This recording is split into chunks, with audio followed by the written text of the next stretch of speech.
మీకు తెలిసిన ప్రపంచంలో మొట్టమొదటి పుస్తకం ఏది?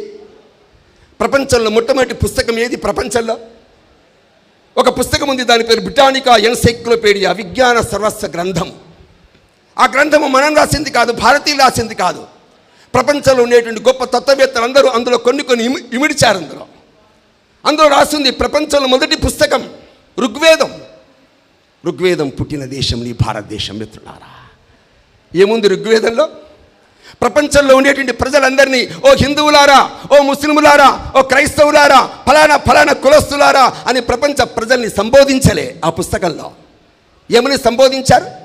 సంగచ్చద్దం సంబదద్ధం సంభో మనాంసి జానతాం. ఓ ప్రపంచ ప్రజలారా, మనందరం ఒక లక్ష్యం కోసం, గమ్యం కోసం పరిగెత్తాలి. భుజం కలిపి, కదం కలిపి ఆ లక్ష్యము, ఆ గమ్యం కోసం పరిగెత్తుదాం అని ప్రపంచ ప్రజల్లో మానవతావాదాన్ని నింపినటువంటి ఋగ్వేదం పుట్టినటువంటి దేశం భారతదేశం మిత్రులారా. చప్పట్లు కొట్టండి మిత్రులారా. మనం ఈ దేశంలో పుట్టాం. మనం చెప్పుకునేటువంటి గ్రంథాలు, మనం చెప్పుకునేటువంటి మహనీయులు, వాళ్ళ యొక్క జీవితంలో ఉండే కొన్ని గాథలు, కథలు వింటుంటే హృదయం స్పందించి చప్పట్లు కొట్టడం అనేది ఒక ఆనవాయితీ. నా కోసం చప్పట్లు కొట్టద్దు. ఏమండి, ఈ ఋగ్వేదం ఎప్పటిది, నిన్నటిది కాదు, 5000 సంవత్సరాల కాలం నాటిది మిత్రులారా. దేశం 1947 దేశానికి స్వాతంత్రం వచ్చిన తర్వాత మొదటి ప్రధానమంత్రి ఎవరండి? జవహర్లాల్ నెహ్రూ దేశానికి ప్రధానమంత్రి. ఎన్నేళ్ళు పరిపాలించాడు? 18 ఏళ్ళు పరిపాలించాడు. మీరు చెప్పండి, ఏదైనా గ్రామంలో నెహ్రూ విగ్రహం కనబడుతుందా?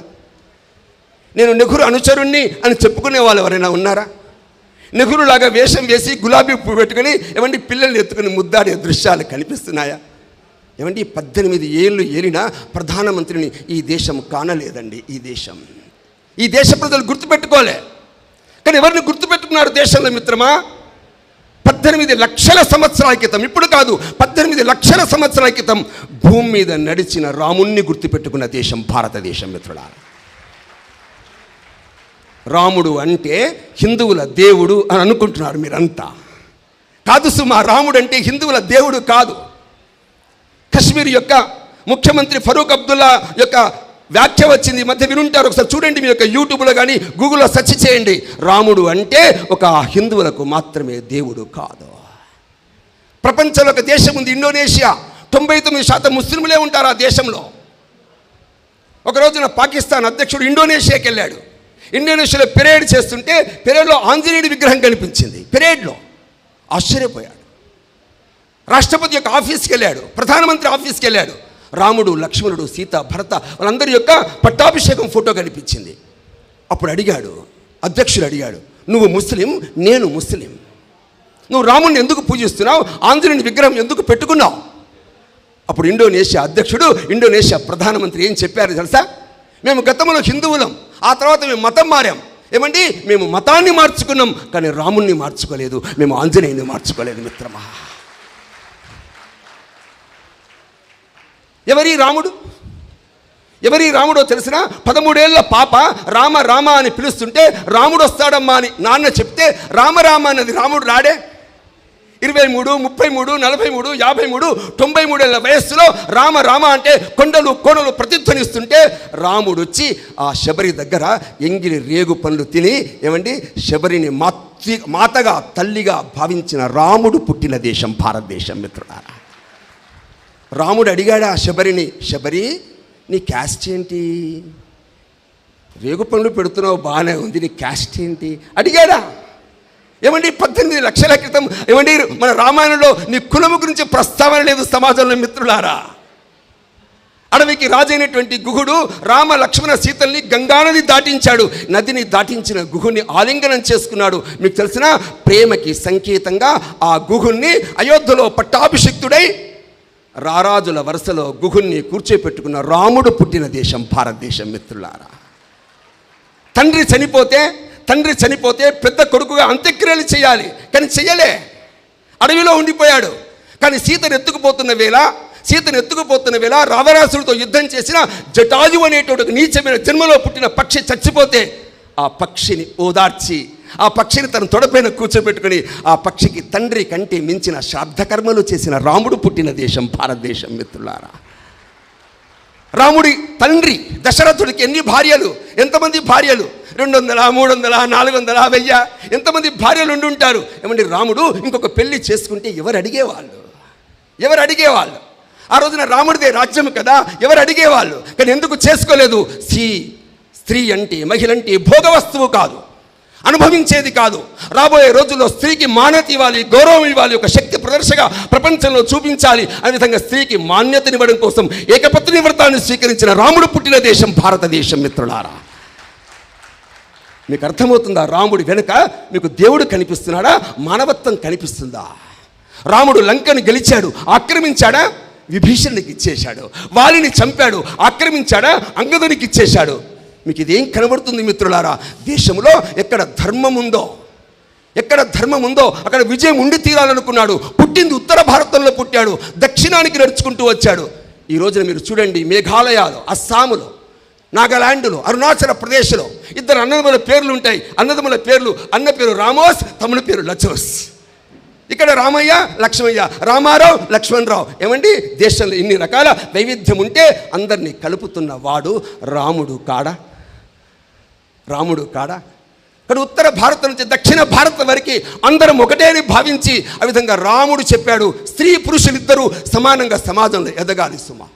నిర్భాగ్యులు, పేదలు, దుఃఖితులు ఎవరు నా యొక్క రాజ్యంలో ఉండకూడదని భావించాడు. సమాజంలో ఈ దేశంలో ఉండేటువంటి ప్రజలందరూ న్యాయం కోసం తప్పించాల్సిన అవసరం లేకుండా న్యాయబద్ధంగా జీవించాలని ఆశించాడు రాముడు. అందుకోసమే రాముడు ఈ సమాజంలో ప్రేమని, ఆత్మీయతని ప్రపంచానికి సాటి చెప్పాడు. అందుకే ఈ భూమి ఉన్నంత వరకు రాముణ్ణి గుర్తుపెట్టుకునే దేశం భారతదేశం. మిత్రులారా, రాముని కోసం చప్పట్లు కొట్టండి, దేవుడి కోసం చప్పట్లు కొట్టకండి, రాముడి కోసం చప్పట్లు కొట్టండి. కాబట్టి రాముడు దేవుడు మాత్రమే కాదు, రాముడు జాతీయ నాయకుడు సుమా. ఉత్తర భారతం నుంచి ఏమంటే దక్షిణ భారతం, ఈ దేశమంతా ఒక్కటే అని భావించిన వ్యక్తి. ఈ దేశంలో ఇంకొక వ్యక్తి జన్మించాడు. ఎవరతను? కృష్ణుడు. మీకు తెలిసిన అస్సాం, దాని పేరు అస్సాం కాదు, ఒకప్పుడు దాని పేరు ప్రాగ్జ్యోతిషపురం. ఆ ప్రాగ్జ్యోతిషపురంలో సుమారుగా 10,000 మంది అమ్మాయిలను ఎత్తుకుపోయాడు నరకాసురుడు. జైల్లో బంధించాడు. రోజు తప్పి రోజు అత్యాచారాలు చేశాడు, రేప్ చేశాడు. వాళ్ళందరినీ సత్యభామన్ కృష్ణుడు చంపేశారు. ఆడవాళ్ళు బయటకు వచ్చారు. ఆడవాళ్ళు అడిగారు కృష్ణుని, కృష్ణ, నువ్వు నరకాసురుని చంపేశావు, బాగానే ఉంది, కానీ మమ్మల్ని ఎవరు పెళ్లి చేసుకుంటారు? నువ్వెవరున్నావు? ఎక్కడి నుంచి వచ్చావు? నువ్వు ఏ జైల్లో ఉన్నావు? ఎవరు అత్యాచారం చేశారని తెలిస్తే మాకెవరన్నా మేము ఎవరికైనా ఇవ్వగలుగుతాము, మా పిల్లలు ఎవరికి ఇవ్వగలుగుతాం, తల్లిదండ్రులు అంటున్నారు. అప్పుడు కృష్ణుడు ఏం చెప్పాడో తెలుసా? కృష్ణుడు ఏమన్నాడు తెలిసినా? మీరేం ఇబ్బంది పడకండి, భయపడకండి, మీకోసమే ద్వారిక కట్టించాను, మీరు అక్కడ ఉండండి. మిమ్మల్ని వరినా నీ మొగుడెవరు అంటే కృష్ణుడు అని చెప్పమని కృష్ణుడు స్త్రీల యొక్క మాన్యత పెంచినవాడు. కృష్ణుడు పుట్టిన దేశం భారతదేశం. ఎవరైనా పెళ్ళిళ్ళు జరిగితే రాధాకృష్ణుల ఫోటో ఇస్తాం, రుక్మిణి కృష్ణుల ఫోటోలు ఇవ్వలేమండి, రాధాకృష్ణుల ఫోటో ఇస్తాం. మీకు తెలిసిన రాధాకృష్ణుడు రేపల్లెలో బృందావనంలో ఆటలాడుకున్నారు, జలకాల ఆటలాడుకున్నారు. కానీ కృష్ణుడు రేపల్లె నుంచి బృందావనం నుంచి ఎక్కడికి వెళ్ళాడు? మధుర వెళ్ళిపోయాడు. రాధ అక్కడే ఉండిపోయింది. కృష్ణుని మిత్రుడు, అతని పేరు గర్గుడు. గర్గుడు అడిగాడు, కృష్ణ, నిన్ను ప్రేమించినటువంటి ఆ రాధ అక్కడే ఉంది, ఎందుకు రాలే? నాకేం తెలుసు, నువ్వు పోయి అడుగు. గర్గుడు బృందావనం వెళ్ళాడు. రాధను అడిగాను, నీకు కృష్ణుడంటే ఇష్టమా? చాలా ఇష్టం. కృష్ణుడంటే ఎంత ఇష్టం? కృష్ణుడంటే నా శ్వాస, నా ఊపిరి, నా ప్రాణం. మరి కృష్ణుడున్న చోటు ఎక్కడుంది? కృష్ణుడున్న చోటికి రావా? కృష్ణుడు మధురలో ఉన్నాడు, రా అంటాడు గర్గుడు. అప్పుడు రాధ ఏముందో తెలుసా? కృష్ణుడు లేని చోటు ఏది? అర్థమైందా?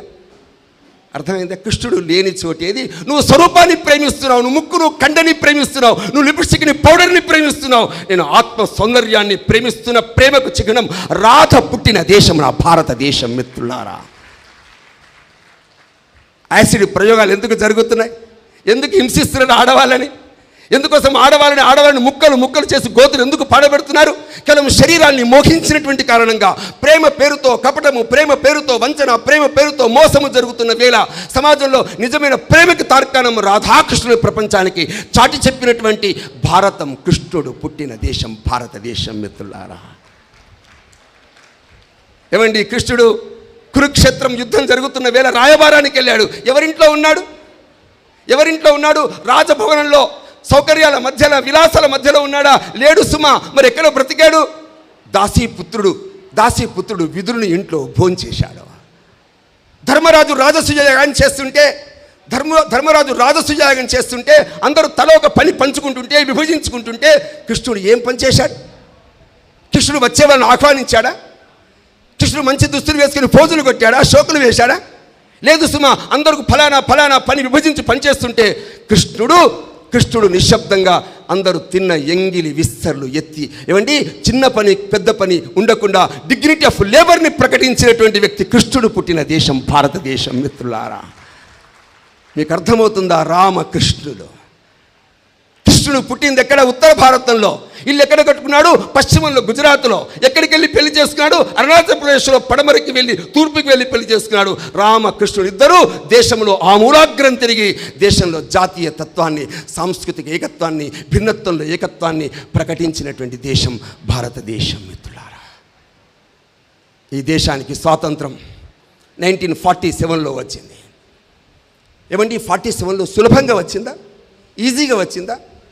ఆంగ్లేయులారా, ప్లీజ్ మీరు మా దేశాన్ని వదిలిపెట్టి పోగలరు అంటే